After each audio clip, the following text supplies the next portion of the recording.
is 29th day into Workbook of A Course in Miracles, and today we are told that the idea is wholly alien to its wholly alien nature. The idea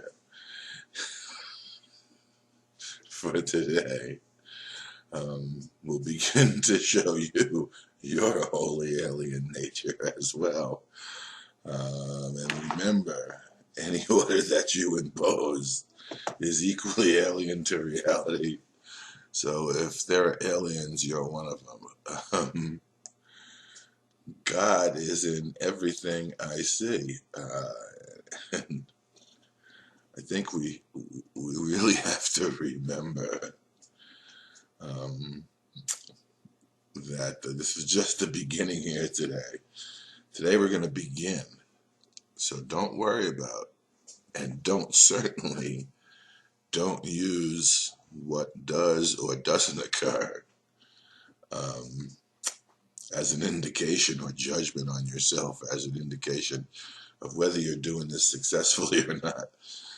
This idea is going to take a little bit of practice because you've forgotten your holy alien nature. And this is going to begin to restore the recognition that you are an alien here.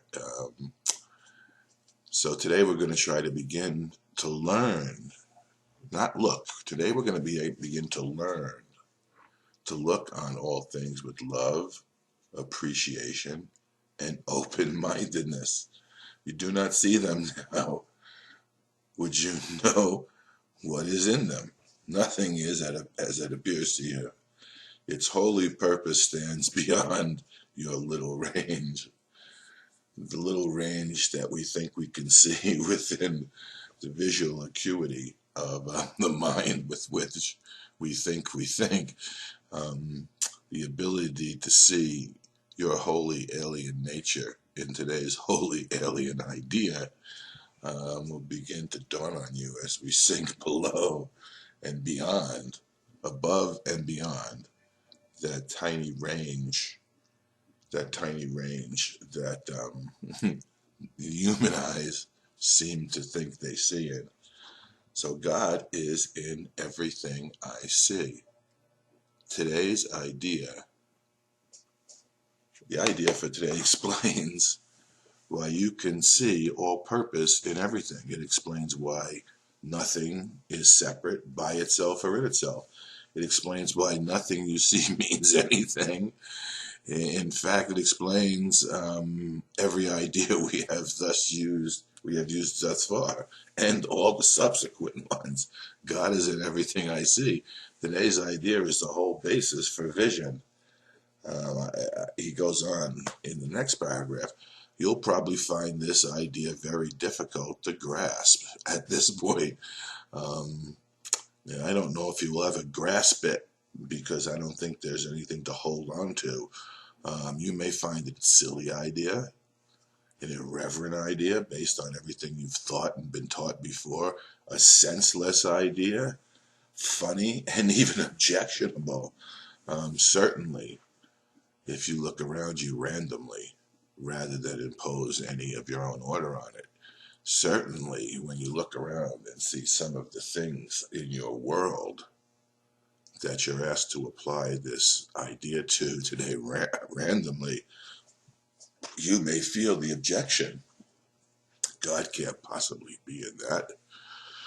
Don't worry, just say, apply the idea. Certainly God is not in the table, for example, as you see it.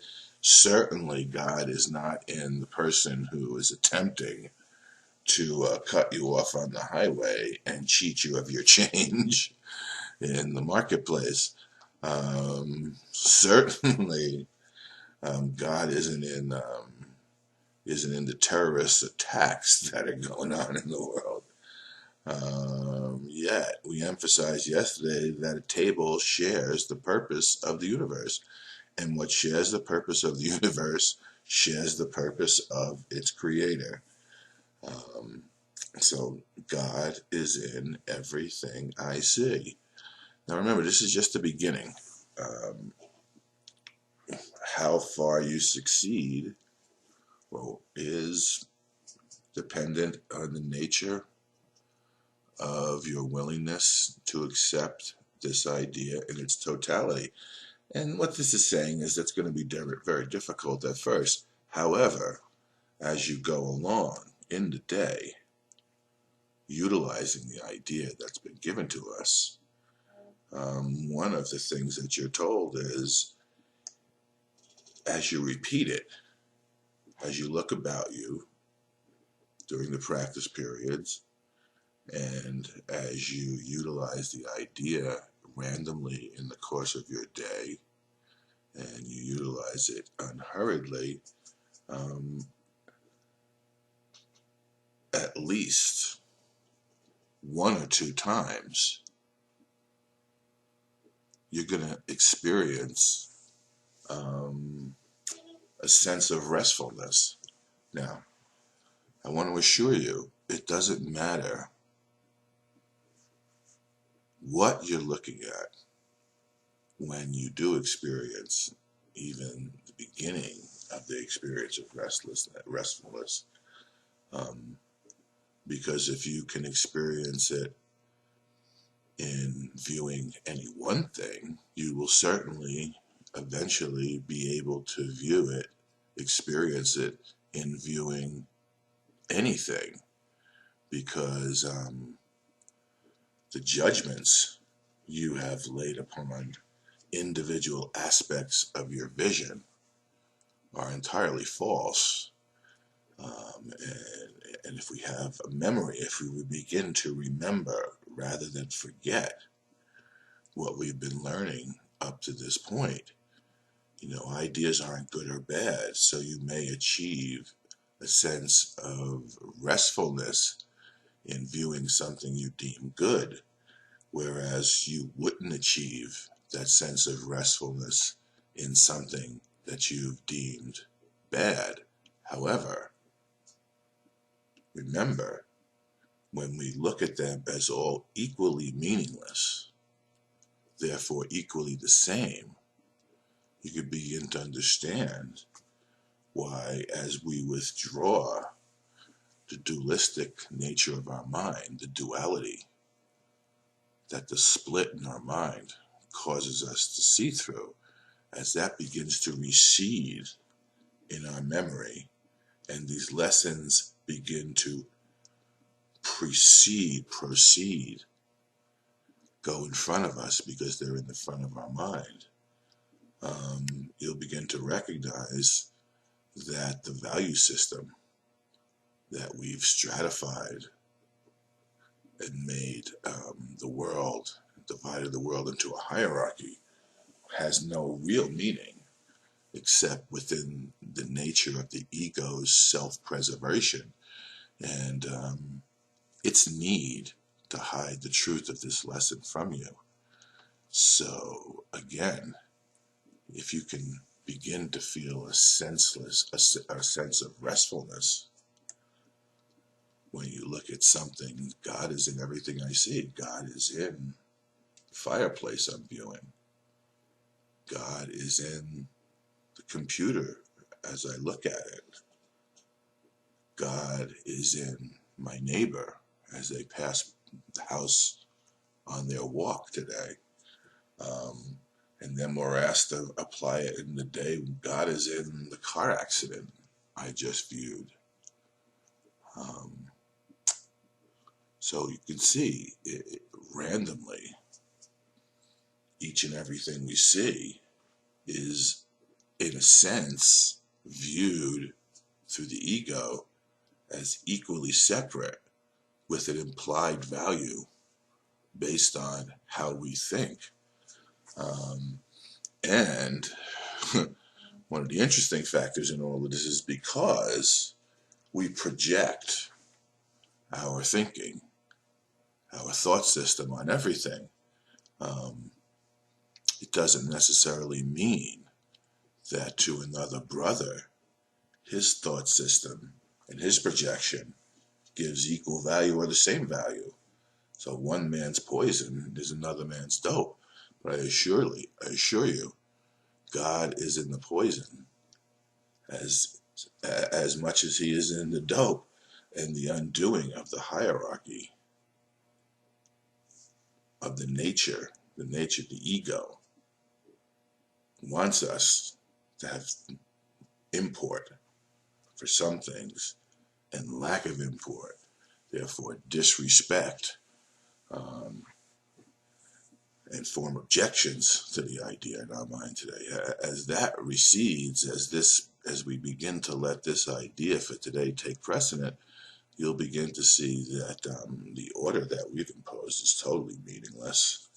And in fact, when you begin to see and therefore understand where the true purpose of everything comes from, where the meaning, which is not separate from purpose, remember those other lessons, where meaning is not separate from purpose, when we begin to see that, you begin to look on everything wholly without the need to divide it up into individual ideas. It's not that you won't see the fireplace as different in formation from the wall, but you won't see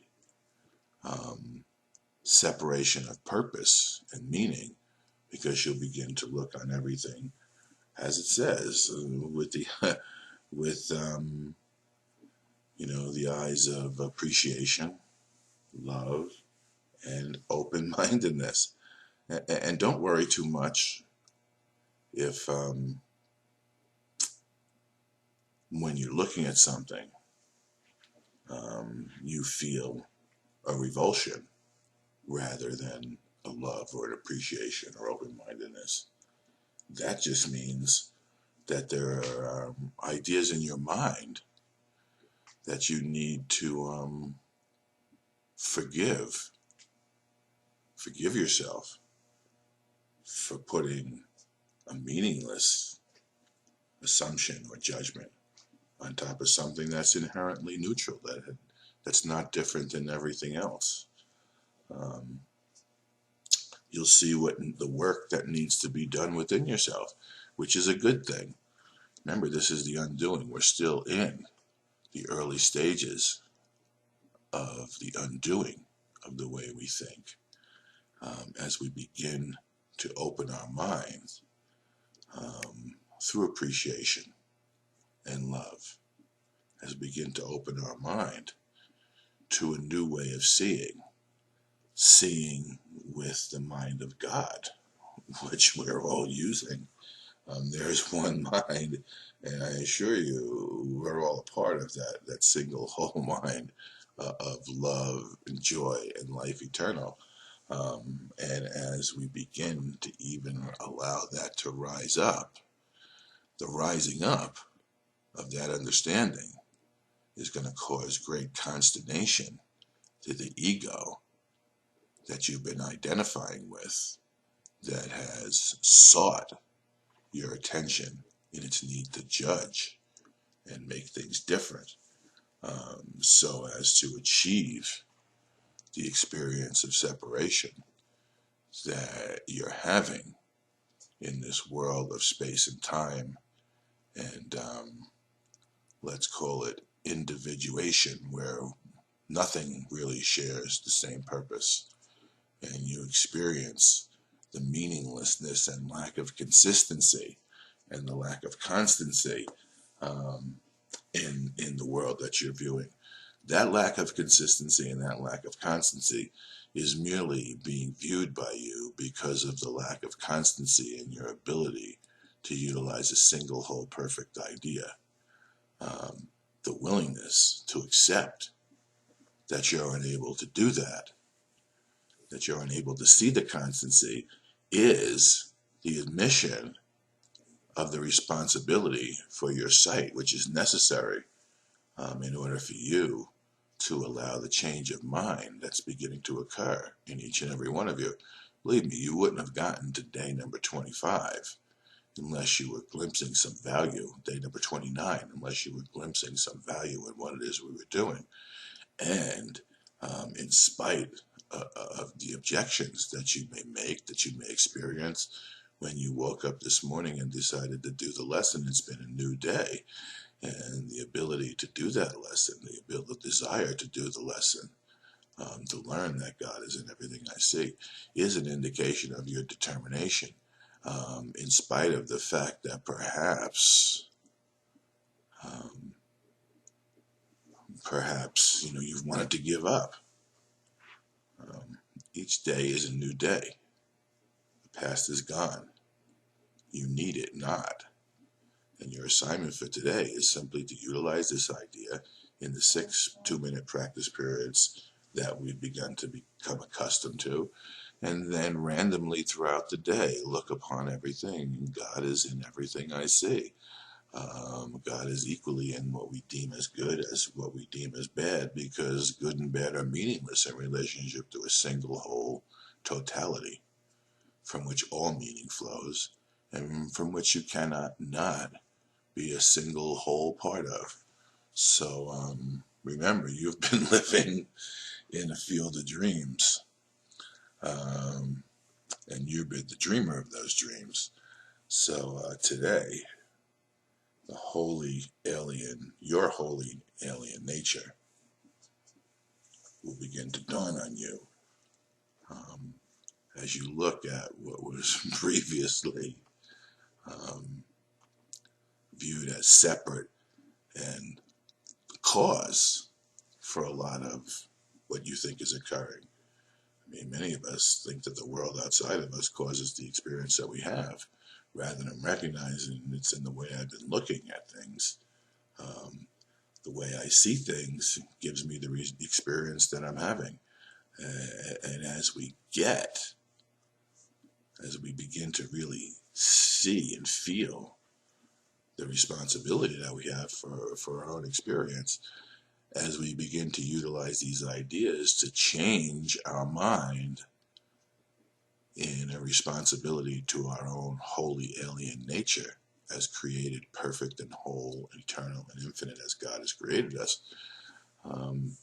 as we begin to imply that upon the world and everything we see, we'll begin to understand our true nature and our alien nature that has been unfamiliar to us, yet waiting for us to discover. So today may be a day of discovery for many of us as we go about our day and apply the idea God is in everything I see. Because we'll find out in the next few days why that's so. But remember, today's idea is the basis for the entire course. It's the basis for everything that's past, all the lessons we've learned in the past, and it's the basis for the new vision that we're acquiring. So it's the basis of all the lessons that we will do as time goes by in our dedication, this 1-year dedication that we've made to doing the workbook of A Course in Miracles. So you go forth and look for God. God is in everything I see. Include yourself in that. If you're looking in the mirror, you look into a mirror today. Randomly apply that idea to yourself as you look in the mirror today. Thank you.